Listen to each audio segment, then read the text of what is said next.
My son-in-law placed one hand on my shoulder in the middle of a crowded funeral reception and said loudly enough for 3 families to hear, "Don't worry about Daniel.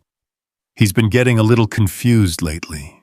Then an elderly woman I had never met stepped between us. She held a plastic folder against her chest with both hands. "Mr. Mercer," she said, "I need you to tell me what happened to my husband." Inside the folder was a cremation authorization carrying my name, my professional license number, and what looked like my electronic signature. I had never arranged her husband's funeral. I had never spoken to her. And according to the document, I had personally approved the transfer of his remains 9 days earlier. My son-in-law, Evan, smiled at the woman as though she were the confused one. I looked at him, then back at the signature. Someone had not merely stolen my name. They had been using my age to prepare an excuse. My name is Daniel Mercer. I was 64 years old when this happened, and I had spent 38 years helping families bury people they loved. Mercer Funeral Home stood at the edge of a small Indiana city called Bellwether, across from a public library and 2 blocks from the river. The building was not grand. It was a wide brick house with white columns, a covered loading entrance in the rear, and a brass bell on the arrangement room desk. My father installed that bell when he opened the funeral home in 1968. Whenever someone entered the front office and no one was at the desk, they rang at once. Never twice. My father believed 1 ring meant a family was asking for help. 2 rings sounded impatient, and grief, he said, should never be forced to hurry. I kept the tradition after he died. My wife June used to tease me about it. "You'll answer that bell before you answer your own telephone," she would say. She was right. June handled our bookkeeping for nearly 20 years.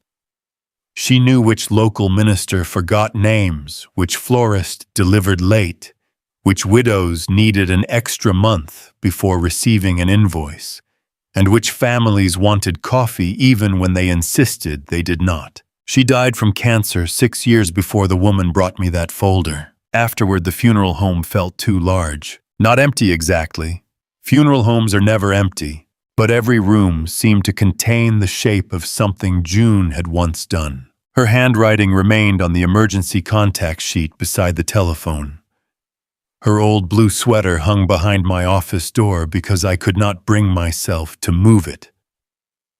A small ceramic robin she bought at a church sale still sat beside the brass bell. I had 1 daughter, Laura. She was 37, patient by nature, and much stronger than she believed. She taught art at a middle school and had a 12-year-old daughter named Sophie. Laura married Evan Pike 8 years before June died. At first I liked him. That is important to admit. Evan could walk into a room full of uncomfortable people and make them feel as if they already knew him. He remembered birthdays, football scores, and the names of other people's dogs.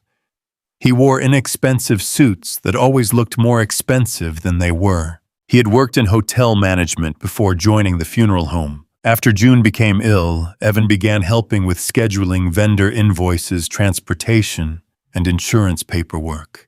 He said he wanted Laura to spend more time with her mother. I was grateful. When June died, I was not thinking like an employer examining a new manager. I was thinking like a widower who could not remember whether he had eaten breakfast. Evan stayed late. He answered phones. He rearranged staff schedules without complaining. Eventually, I made him operations manager. He was not a funeral director. He did not embalm, sign disposition authorizations, counsel families about cremation, or make legal certifications. But he could handle the administrative side. At least that was the arrangement. My flaw was not that I trusted him. Families have to trust one another, or every meal becomes an interrogation. My flaw was that once I trusted someone, I avoided looking at anything that might force me to withdraw that trust. I had spent my career walking directly into grief, yet I hated family conflict. When Laura and Evan disagreed, I changed the subject. When an employee complained that Evan had altered a schedule without asking, I called it a misunderstanding. When Evan suggested I should take more afternoons off because I was not as sharp after 4, I laughed. I believed keeping peace was the same as protecting my family. That belief cost people more than I knew. The afternoon the widow approached me, we were hosting a reception for a retired high school coach named Warren Bell. More than 200 people had attended the service. The visitation rooms were open to each other, and the building smelled of coffee carnations and the baked ham Warren's former players had brought from a restaurant downtown. I had spent most of the day greeting people. Near the end of the reception, I noticed Evan speaking quietly with two members of Warren's family. One of them glanced at me and then looked away. When I approached, Evan placed his hand on my shoulder. Daniel was looking for the procession paperwork earlier, he told them. It was already in the lead car. He's been getting a little confused lately. His voice sounded warm and concerned. That made it worse. I had not been looking for procession paperwork.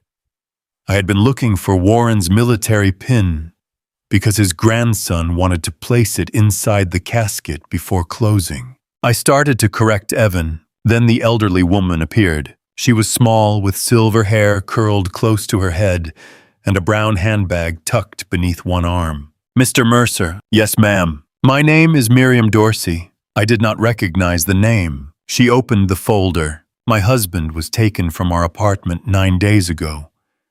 I was told your funeral home was handling the cremation. I paid the amount your representative requested, but no one will tell me when I can bring Harold home. The noise of the reception seemed to move away from us. I took the document. At the top was the name Harold Dorsey. Below it was our funeral home's address. Near the bottom, under Funeral Director Authorizing Transfer, were my name, my license number, and an electronic signature shaped like the one I used. The signature was not a crude imitation. It had been copied from somewhere. I examined the date. On that day, I had been at a veterans hospice in Fort Wayne, helping arrange a burial for a man with no surviving relatives. I had not returned to Bellwether until after 9 that night. Who did you meet with? I asked. Mrs. Dorsey looked past me. With him. She pointed at Evan. He did not flinch. He gave me a small, practiced frown. Daniel, we discussed this case. No, I said. You might not remember because it was the afternoon you came back from Fort Wayne. I came back after 9. That was another day. Mrs. Dorsey watched us. Her husband was missing, and the two men responsible for helping her were arguing about a calendar. I stopped. That was the first consequential decision I made. I did not accuse Evan. I did not demand his phone. I did not give him time to invent a larger story. I turned to Mrs. Dorsey. We are going to find your husband, I said. You will not pay another $1, and you will not have to make another phone call. Please come with me.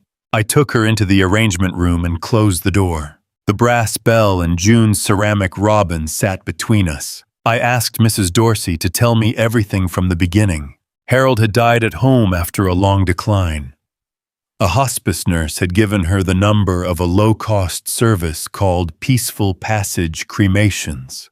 The representative who arrived was Evan. He had worn a dark coat with our funeral home's name embroidered over the pocket. He told her Peaceful Passage was a simplified division of Mercer Funeral Home, designed for families who did not want a public service. Mrs. Dorsey paid $2,480 using a cashier's check. Evan gave her a receipt. The receipt did not carry Mercer Funeral Home's name. It carried the name Pike Family Services, Evan's last name. I asked whether she still had a copy of the check. She did. I asked whether Harold had a wedding ring, medical device, military identification, or anything else that might help confirm his identity. She showed me a photograph. Harold had been 81 with a narrow face and thick white eyebrows.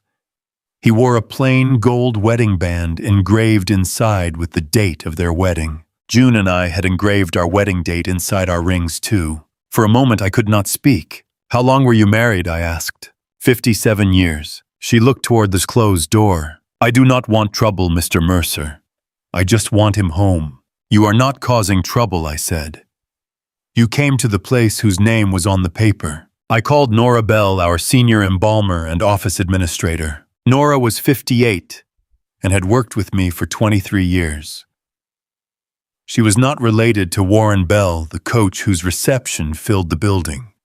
In a town our size, shared last names happened often. When Nora entered, I handed her the document without explaining. She read it twice. Then she looked at me. This is not one of our case numbers. Every death handled through Mercer Funeral Home received a case number. My father created the system long before computers entered our office. The number appeared on the transfer sheet, authorization, preparation, log, invoice, and a blue routing card. The blue card was simple. Name of the deceased. Date of death. Location of transfer. Person authorizing disposition. Staff member assigned. Every person who touched the case initialed the card. Computers crashed. Passwords failed. Software companies disappeared. The blue card remained. It was an old-fashioned habit Evan had mocked more than once. He called the cards Daniel's paper fossils. There was no blue card for Harold Dorsey. Nora checked the computer system. No electronic case existed either. I called the crematory we regularly used. Their office manager searched Harold's name. Nothing. Then Mrs. Dorsey remembered that Evan had mentioned a town called Millstone. There was an independent crematory outside Millstone, almost 70 miles away. I called. A man named Jonah Wells answered. When I identified myself, he went silent. Mr. Mercer, he said, I have been trying to reach your office. About Harold Dorsey. About several cases. My hand tightened around the receiver. Is Mr. Dorsey there? He was cremated 6 days ago. Mrs. Dorsey closed her eyes. I lowered my voice. Do you have his cremated remains? Yes. They have been ready for release since Friday. The account is unpaid. Mrs. Dorsey looked up. She had already paid Evan. Jonah continued. We were told your funeral home would settle weekly. No one has responded. Do not release Mr. Dorsey's remains to anyone except me or Mrs. Dorsey. I will send written confirmation and identification through the proper channel. I am coming tonight. Evan knocked on the arrangement room door. Daniel, the Bell family needs you. Nora opened the door only wide enough to step into the hallway. I'll handle them, she said. Evan looked over her shoulder. His eyes moved from Mrs. Dorsey to the document in my hand. Then he smiled. Is this about the direct cremation program? That phrase was calculated. He wanted the room to believe there was a program. There is no direct cremation program, I said. We discussed expanding. We discussed whether families were asking for simpler arrangements.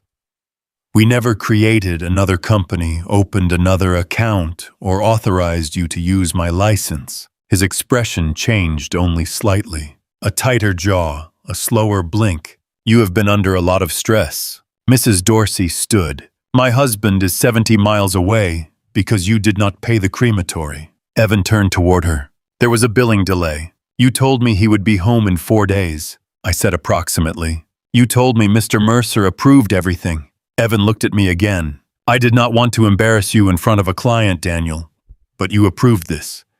You signed the pilot paperwork in February. I signed no such paperwork. You might want to check your files. He walked away before I could answer. Nora closed the door. He knew she was coming, she said. How? Because he was ready with an explanation. I told Nora I was driving to Millstone. She said she was coming. I refused. Warren Bell's family still needed someone at the funeral home, and I trusted Nora more than anyone else in the building. I asked her to do 3 things. First, copy Mrs. Dorsey's documents. Second, export the day's appointment calendar and staff schedule. Third, change nothing in the computer system. If Evan believed we had found one administrative mistake, he might remain calm. I wanted him calm. Mrs. Dorsey rode with me to Millstone. During the drive, she told me about Harold. He repaired elevators for 35 years. He hated tomatoes, but grew them every summer because Miriam loved them. He sang old country songs badly and refused to replace a recliner whose stuffing had started pushing through one arm. She spoke about him in the present tense. People often do that during the first days after a death. The mind understands loss before the mouth does. At the crematory, Jonah Wells met us near the front entrance. He was a broad-shouldered man in his early 50s, with the tired expression of someone who knew he had allowed a problem to grow too long. He took us into a private office. I should have called you personally sooner, he said. How many cases, I asked. He opened a folder. 7 connected to your funeral home. 4 have been paid. 3 have not. Connected how? Your name and license number appear as supervising funeral director. The transfers were brought by Mr. Pike. Did he represent himself as a licensed director? He said he operated a direct cremation division under your supervision. Did you verify that with me? Jonah lowered his eyes. No. Why not? He had your forms, your vehicle, your business address. He knew professional terminology, and the first invoices were paid immediately. That answer did not excuse him, but it was believable. Evan had built trust using pieces of my reputation. He had not needed to invent an entire company. He simply borrowed enough of mine to make questions feel unnecessary. Jonah showed me copies of the documents associated with the 7 cases. My name appeared on all of them. The electronic signature was identical each time. Exactly identical. A real signature varies slightly. Even a digital signature placed by hand on a tablet changes in position or pressure. This image had been copied and pasted. The license number was correct. The office phone number was ours. But the email address beneath it was not. It looked similar at a glance. Arrangements@mercerfarewell.com.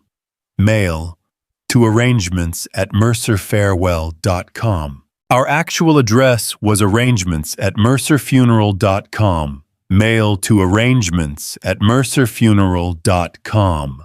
Evan had created a lookalike domain. That was the first layer beyond the missing husband. This was not one rushed decision made for a desperate family. It was a separate operation. I asked Jonah to release Harold's remains to Mrs. Dorsey after confirming her identification. I paid the crematory charge from the funeral home's emergency account. Then I asked for invoices relating only to transactions involving my name and business. Jonah provided records he was lawfully entitled to share with the person supposedly responsible for the account. I did not ask him to search private information belonging to unrelated businesses. I did not ask him to change dates or rewrite notes. I asked him to preserve what already existed. Mrs. Dorsey held Harold's temporary container against her chest when we left. It was not the urn she had chosen. Evan had never ordered that urn. I can have the correct one delivered tomorrow, I told her. She shook her head. Harold used to keep coffee in an old metal tin because he said proper containers were invented by salesmen. For the first time that evening, she smiled. This will do until I choose something myself. I drove her home. Before she went inside, she touched my sleeve. Your son-in-law said you were forgetting things. I heard him. I am 80. People begin speaking around you instead of to you. They make concern sound like permission. Her words stayed with me. When I returned to the funeral home, the reception was over. Evan's office door was closed. Light shone beneath it. Nora waited in my office with 3 blue rooting cards laid across my desk. These are not Dorsey cases, she said. They are ordinary Mercer cases. But look at the transfer mileage. Each time one of our vehicles transported a deceased person, the driver recorded the odometer reading. On 3 recent cards, the mileage entered by Evan did not match the mileage written in our vehicle maintenance log. The difference was not large enough to attract attention individually. 38 miles here, 62 there, 47 somewhere else. Together they suggested additional trips. Millstone is 69 miles, I said. Not all the way from here, Nora replied. But if he picked up a private case near the highway, completed the transfer, and continued to Millstone, these numbers fit. She opened another folder. Our temporary container inventory is short. How short? 9. Cremated remains were usually placed in basic temporary containers unless a family purchased an urn. 7 unauthorized cremations. 9 missing containers. Why didn't you tell me? I told Evan. When? 3 months ago. He said you approved donations to a county assistance program. I did not. He told me you were embarrassed because you had forgotten to document it. The room became very quiet. One lie can explain a mistake. A repeated lie is infrastructure. Evan had not begun calling me confused that afternoon. He had been attaching the idea to every inconsistency he created. Nora studied my face. Daniel, there is more. She showed me printed schedule changes from the previous 6 months. Several times, Evan had moved meetings from one day to another after I had written them on my paper calendar. When I appeared at the original time, staff members believed I had forgotten the change. He had also sent follow-up emails saying Daniel seems tired today, or please confirm instructions with me in case Daniel forgets.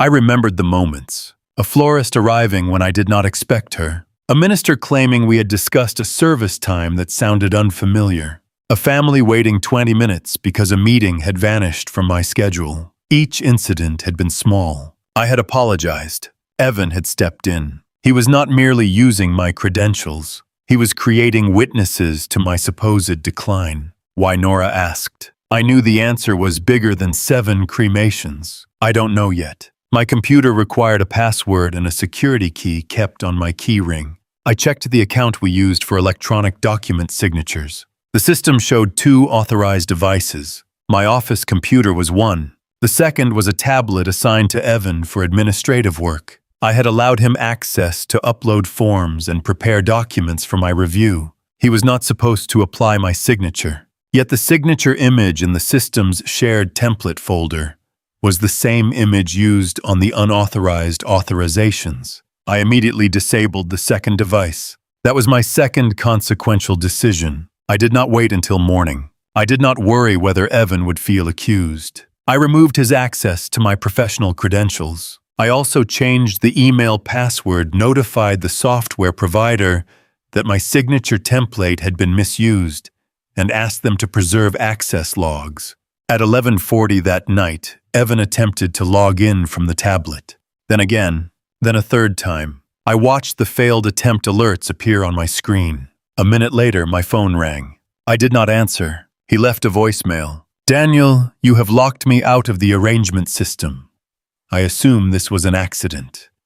Call me before you cause problems for tomorrow's services. He still sounded calm. That meant he believed he had room to maneuver. The next morning, Evan entered my office at 7:15 carrying 2 coffees. He placed one beside me. I did not touch it. Did you sleep here? He asked. Yes, that is not healthy. Neither is using my license on 7 cremations I never authorized. He sat down slowly. 7. You know the number. I know we handled several simplified cases. Through Pike Family Services. His eyes flickered. Then he leaned back. All right. We should have had this conversation earlier. We should have had it before the first transfer. I was testing a market. With my name. With our family's business. This business belongs to me. And eventually Laura. There it was. Not an apology. A claim. He spoke carefully. Traditional funerals are declining. Direct cremation is growing. You rejected every proposal because you are attached to procedures created before I was born. I asked you for a written plan. You buried it in questions. So you created a false company. I created a brand. You copied my signature. You gave me the signature file. For preparing documents, you reviewed the concept. I never reviewed a company named Pike Family Services. That is a billing entity. You collected Mrs. Dorsey's money and did not pay the crematory. A temporary cash flow issue. You left her husband there for 6 days. He was secure. The sentence turned my stomach. To Evan, Harold Dorsey had become inventory stored safely off-site. I stood. You are suspended from all duties, effective immediately. Leave the building, return the tablet, return your keys, and do not contact any family whose arrangements involve Mercer Funeral Home. He did not stand. You cannot do this without creating a public disaster. I just did. Laura owns part of this business. No, she does not. June's estate. June left her personal assets to Laura. She never owned shares in the funeral home. Evan's confidence slipped for the first time. Only slightly. He had misunderstood something fundamental. June had managed the business, but my father had transferred ownership to me before our marriage.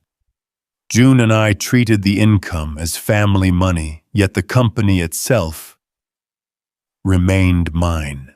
I had never hidden that. Evan had assumed affection was ownership.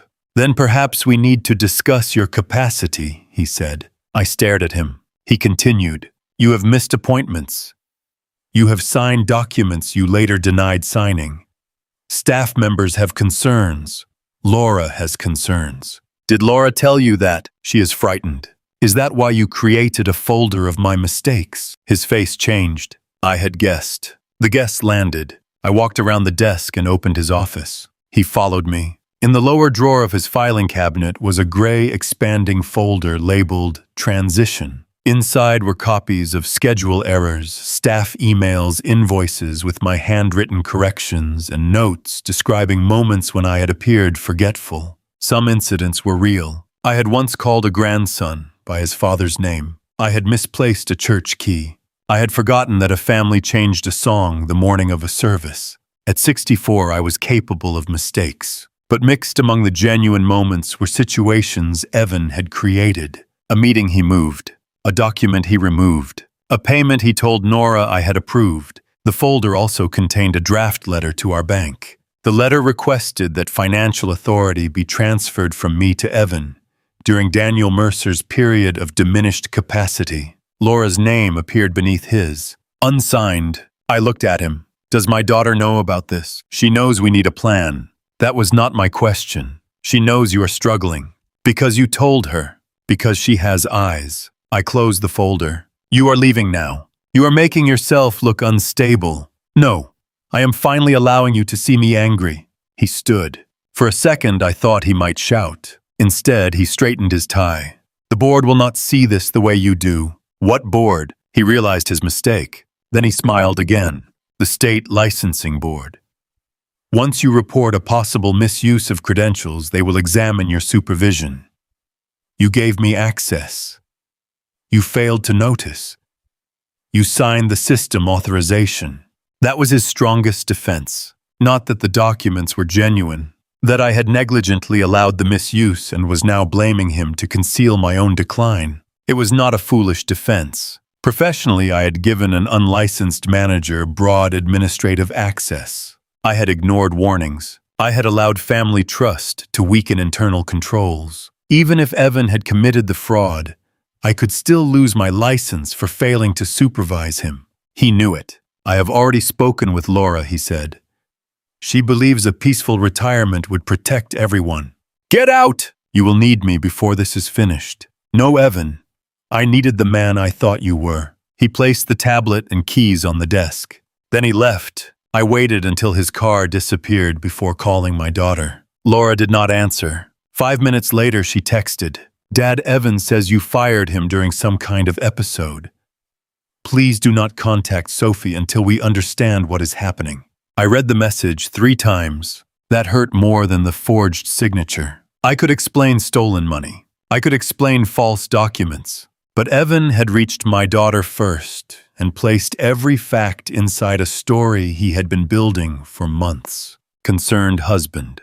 Declining father. Difficult transition. I wanted to drive to her school. I wanted to place the folder in front of her and demand that she look at it. Instead, I called Nora into my office. Tell me what I did wrong, I said. She frowned. Evan, not Evan, me. Nora sat across from me. You gave him access he did not need. Yes. You dismissed concerns because he was family. Yes. You let him speak for you. I looked toward June's blue sweater. Yes. And you were so afraid of upsetting Laura that you allowed her husband to become the interpreter of your own behavior.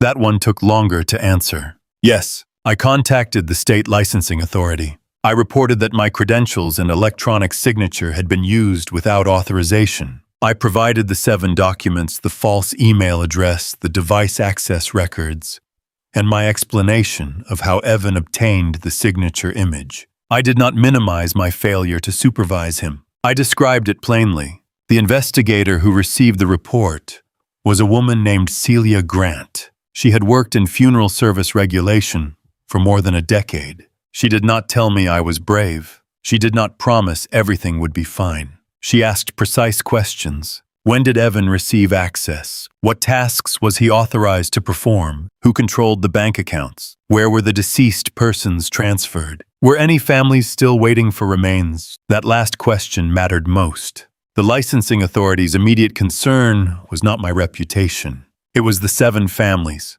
With Nora's help, I contacted each one. We did not accuse Evan during those calls. We told them that administrative irregularities had been discovered and that Mercer Funeral Home was verifying every arrangement associated with Peaceful Passage cremations or Pike family services. 2 families had received remains. One had received the wrong style of urn, but the correct identification. 3 were still waiting. The 7th family believed their mother's ashes had already been scattered by a relative in Kentucky.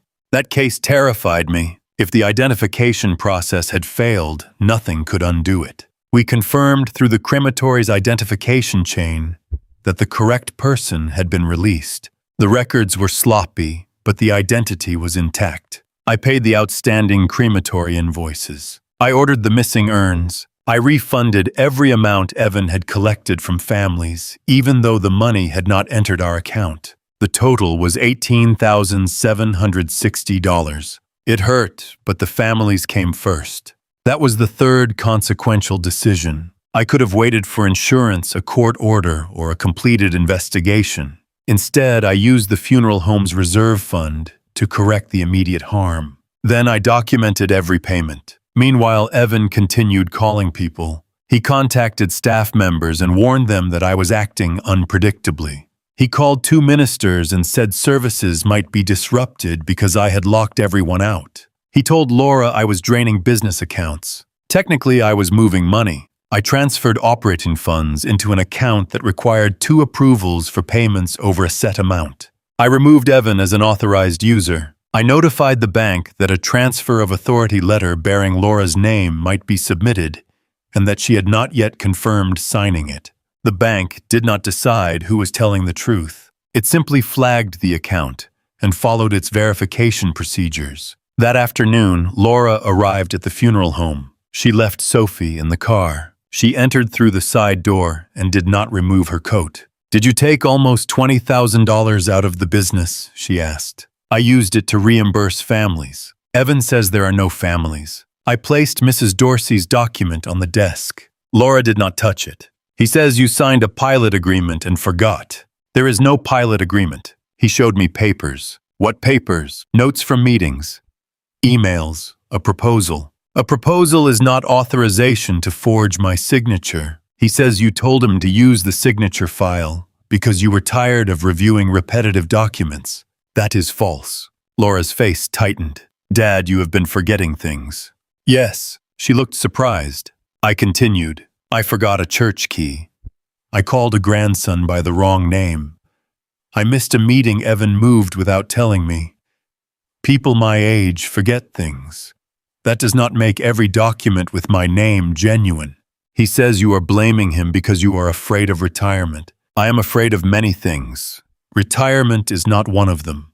Then why not be evaluated? "I will." She blinked. "You will." I scheduled a medical assessment for next week. Evan expected me to resist. He expected pride to make me look evasive. I would not give him that defense. Laura finally looked at the cremation authorization. "He says this signature came from your account." "It did." "Then how can you prove you did not place it?" "I may not be able to prove every click. That is why the investigation matters." She began crying, not loudly. She turned away and wiped her face. I do not know who to believe. I wanted to say, "Believe your father." Instead, I said, "Then do not choose today." She looked at me. "Go home. Keep Sophie safe. Do not sign anything. Do not give Evan access to your phone, your school email, or your mother's estate papers. When you are ready, I will show you everything." "You think he would hurt us?" "I think he has already used your trust to hurt other people." She left without hugging me. It was the hardest restraint of my life to let her walk out that door. That evening, Nora found the next layer. She had been reviewing vendor statements when she noticed that our vehicle fuel card had been used repeatedly at a gas station near Millstone. The purchases occurred on the same dates as the unauthorized transfers. Evan had labeled them family removals, but there was more. On 3 of those dates, Mercer Funeral Home was already handling legitimate cases. Evan had used the same vehicle to transport people for both businesses without telling the families or documenting the additional transfers in our main record system. That explained the mileage. It also proved planning. He was not experimenting with an idea. He had built a parallel workflow inside our existing one. We traced the false email domain through publicly available registration information. The account had been created 11 months earlier. The Peaceful Passage website had gone online 9 months earlier. The first unauthorized cremation occurred 8 months earlier. The gray transition folder contained notes dating back 10 months. The timeline formed a clear pattern. First, he prepared a story about my memory. Then he created a look-alike company. Then he began using my credentials. Then he built evidence that I should surrender control. The betrayal was older, wider, and more personal than I had imagined. Celia Grant scheduled an emergency meeting before a panel of the licensing board. It was not a trial. The panel would decide whether immediate restrictions were needed, while the full investigation continued. I might face restrictions too. Celia made that clear. You remained responsible for your facility and credentials, she said. I understand. Your cooperation does not erase weak supervision. I understand that too. Mr. Pike claims he acted with your verbal permission. I expected that. He also submitted a copy of a planning document that contains your handwritten notes. I remembered the proposal Evan mentioned. Months earlier, he had given me a 3-page summary about offering lower-cost cremation packages. I wrote questions in the margins. Who handles transfers?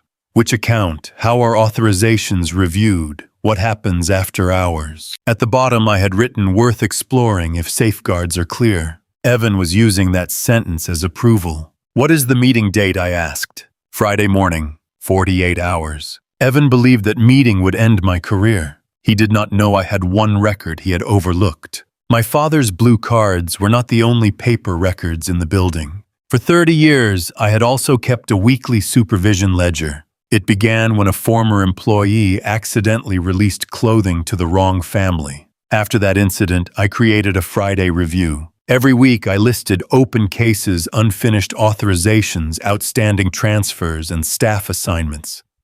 The employee responsible for each administrative area initialed the page. Evan called that ledger another paper fossil, yet he initialed it almost every Friday. During the 8 months of his side operation, the ledger contained no Peaceful Passage cases, no Pike Family Services account, no Millstone crematory invoices, and no unresolved direct cremation authorizations. If he truly believed he was operating with my approval, he had concealed every case during the weekly review he acknowledged attending. That record did not prove I had supervised him perfectly. It proved his claim of an approved program was false. I spent Thursday preparing, not building a performance. Preparing facts. I arranged the 7 forged authorizations by date. Beside them, I placed the weekly ledgers Evan had initialed. I added the vehicle records, fuel card statements, supply shortage, false domain information, and access logs.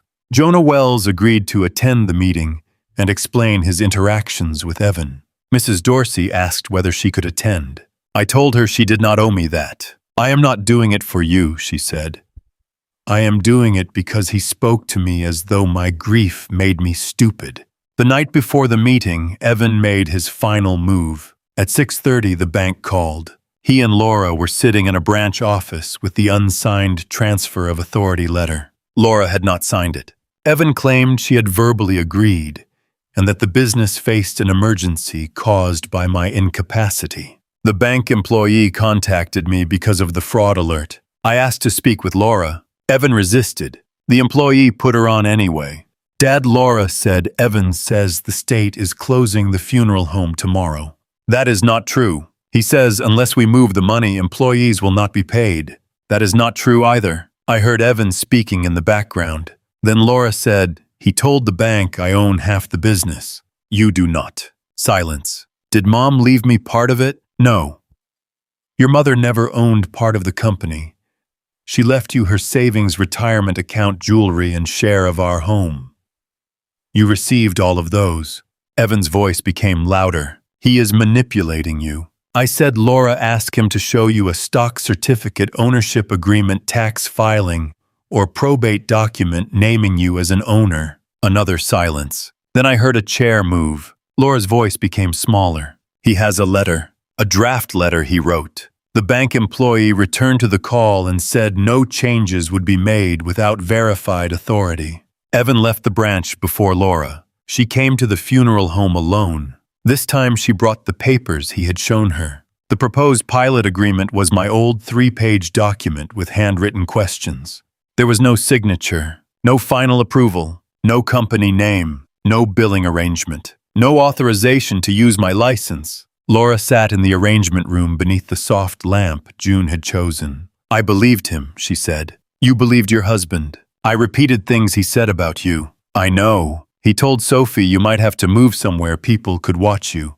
That sentence struck harder than I expected." Laura covered her mouth. "He said we were protecting you." I slid the gray transition folder across the table. She opened it. She saw the emails, moved appointments, staff notes, and draft bank letter. Then she saw copies of text messages Evan had printed. Some were between him and Laura. In one, Laura had written, "Dad seemed tired tonight." Evan had placed it beneath a typed heading, "Family Observations of Decline." Laura stared at her own words. "I meant he looked tired after a funeral." "I know. He turned everything into evidence." "Yes." She closed the folder. "What happens tomorrow?" "The board decides whether I can continue operating during the investigation. And Evan, they will decide what restrictions apply to him too. Will he be arrested? I do not know. Licensing investigators are not prosecutors. Other agencies may review the financial and document evidence later. Are you going to protect him? Because he is Sophie's father? No." She looked at me sharply. I continued, "I will protect Sophie. I will help you find a safe place to stay. I will not lie for Evan Hyde Records pressure families or ask anyone to reduce consequences he created." Laura nodded slowly. For years, I had confused love with preventing discomfort. That night, I finally gave my daughter something harder and more useful, a boundary. The licensing meeting took place in a government conference room in Indianapolis. The room had beige walls, a long table and chairs that squeaked whenever someone shifted their weight. There was no judge's bench, no jury, no dramatic audience, just a 5-member panel, a licensing attorney, an investigator, a court reporter, and several rows of chairs. Evan arrived with an attorney. He wore a navy suit and carried a leather portfolio. He looked confident until he saw Mrs. Dorsey sitting beside Nora. Then he noticed Jonah Wells. Finally, he saw Laura enter alone and sit behind me. His attorney whispered something. Evan did not answer. The meeting began with the investigator summarizing the complaint. 7 cremation authorizations carried my name and license number. All 7 had been handled through a separate billing company controlled by Evan. Payments had not entered Mercer Funeral Home's accounts. Some crematory invoices remained unpaid. My electronic signature image had been used from a device assigned to Evan. When asked to respond, Evan's attorney did not deny the documents. He argued that Evan had acted under my direction. He described me as an aging owner who approved a direct cremation program and later forgot doing so. He cited my handwritten note, "Worth exploring if safeguards are clear." He cited staff observations about missed appointments. He cited my decision to give Evan system access. Then Evan spoke. "I never intended to harm any family," he said. Daniel was excited about modernizing the business, but his memory and judgment became inconsistent. He would approve something privately and reject it in front of staff. I was trying to preserve a company my wife would eventually inherit. The panel chair asked, "Did Mr. Mercer authorize Pike Family Services?" "Yes, in writing, not formally." Daniel often operated through verbal instructions. "Did he authorize you to apply his electronic signature?" "He gave me access to the file." "That was not the question." Evan paused. "He told me to keep routine cases moving." "Did he authorize you to represent yourself as operating under his license?" "He knew what we were doing." The chair looked toward me. "Mr. Mercer," I placed the 3-page proposal on the table. "I considered offering a lower-cost package," I said. "I did not approve a separate company, a separate bank account, a false email domain, or the use of my signature without case review." Evan's attorney held up the handwritten note. "You wrote that the idea was worth exploring." Yes, that indicates approval. It indicates exploration. Is it possible you gave verbal approval and forgot? It is possible for any person to forget a conversation. That is why professional systems do not depend on one disputed memory. I opened the weekly supervision ledger. Mr. Pike initialed a review every Friday. These pages list every active case and outstanding authorization known to Mercer Funeral Home. I placed 8 months of pages in front of the panel. Not one unauthorized case appears in the ledger. Not one millstone invoice appears. Not one Pike Family Services transaction appears. If this program operated under my supervision, why did Mr. Pike conceal it during 32 separate reviews he acknowledged attending? Evan leaned toward his attorney. The chair asked him directly, "Mr. Pike, the ledgers were outdated. Then why did you initial them?" "Because Daniel insisted." "Did you inform him in writing that active cases were omitted?" "No." "Did you add the cases yourself?" "No." "Why?" Evan looked at me. "Because he knew about them." The chair turned to Jonah. Jonah explained that Evan had presented himself as operating a division under my license. He described the false email address, the unpaid invoices, and the repeated transfers. Then Mrs. Dorsey spoke. Her voice trembled at first. She described paying Evan. She described calling the number he gave her and receiving no answer. She described entering my funeral home after hearing Evan tell people I was confused. He wanted everyone to doubt Mr. Mercer before Mr. Mercer saw the paper, she said.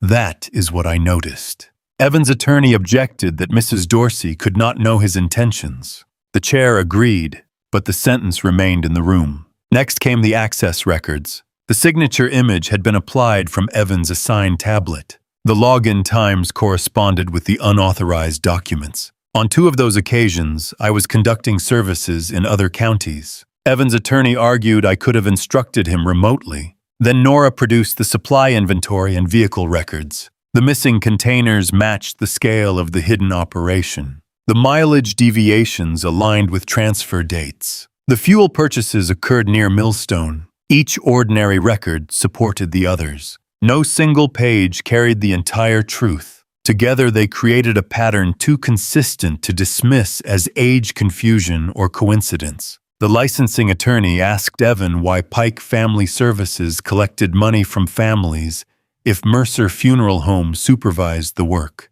He said it was for accounting flexibility. She asked why the company was registered only to him. He said the arrangement was temporary. She asked why my daughter had been told she owned half the funeral home. He said he had misunderstood the estate. She asked why his transition folder included altered appointments and a draft bank letter describing my diminished capacity. His attorney asked for a break. The panel chair granted 10 minutes. Evan stood quickly. As he passed me, he whispered, "You are destroying Laura's family." I looked toward my daughter. She heard him. So did Nora. I answered in the same low voice. "You did not borrow my name, Evan.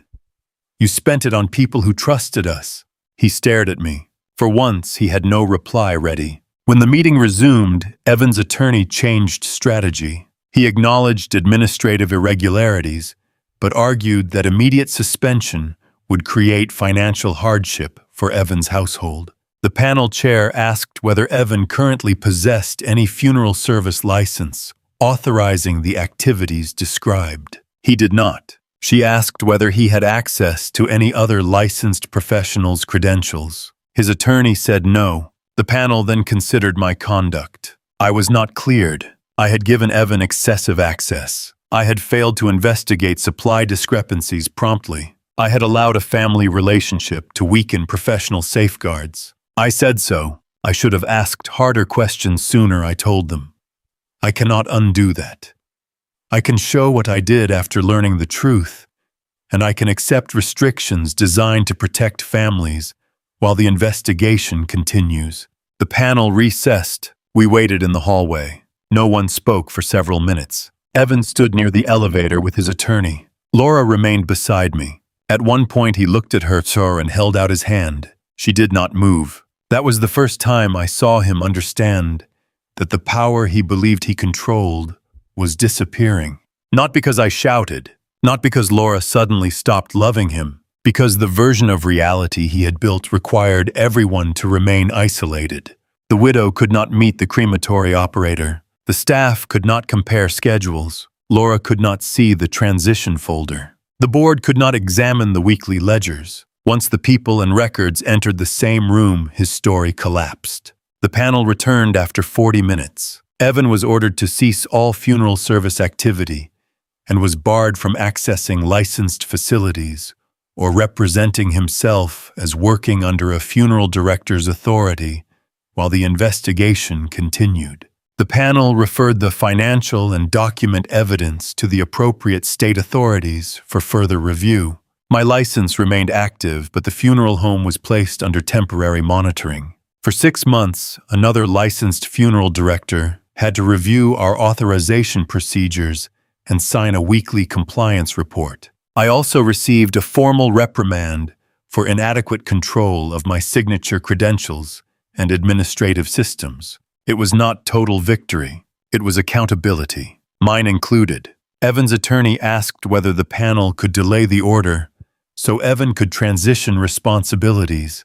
The chair said no. Evan closed his portfolio. The sound seemed unusually loud. He looked at me as though I had betrayed him. Then he turned toward Laura. "This can still be fixed," he said. Laura stood. "Not by calling my father confused." She walked past him. The room did not erupt. No one applauded. Mrs. Dorsey simply reached for her handbag. Jonah exhaled. Nora squeezed my shoulder once. That was enough. The months afterward were not easy. Investigations moved slower than anger. The financial review found that Evan had collected more than $31,000 through Pike Family Services. Some money paid crematory invoices and website expenses. Some covered personal credit card debt related to a failed property renovation he had hidden from Laura. Some remained unaccounted for. The authorities eventually filed several document and theft-related charges. Nearly a year later, Evan accepted responsibility through a negotiated court resolution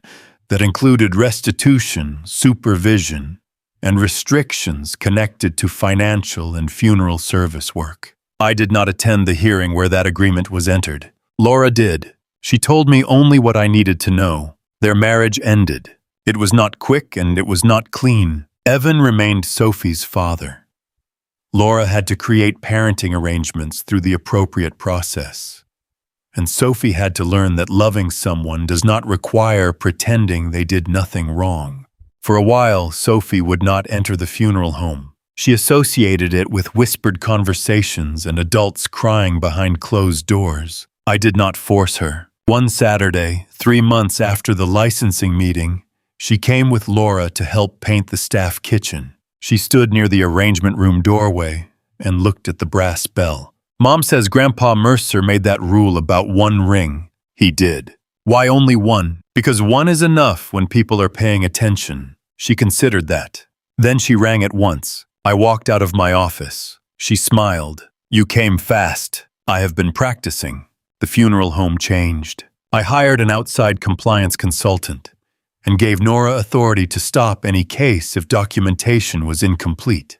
No one person could apply another person's signature. Administrative access was divided by role. Every transfer required confirmation from 2 staff members. The blue cards remained, but we added secure digital tracking too. Old systems are not good merely because they are old. New systems are not good merely because they are new.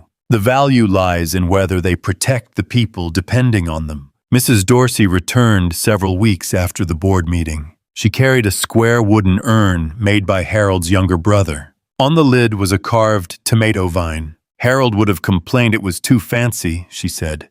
"Would he have meant it?" "Not for a second." She placed a small envelope on my desk. Inside was a photograph of Harold standing beside a garden full of tomato plants. On the back, she had written, "Thank you for bringing him home before proving yourself right." That sentence mattered to me. I had spent much of my life believing competence meant having the correct answer. But the first thing Mrs. Dorsey needed was not an argument about signatures. She needed her husband.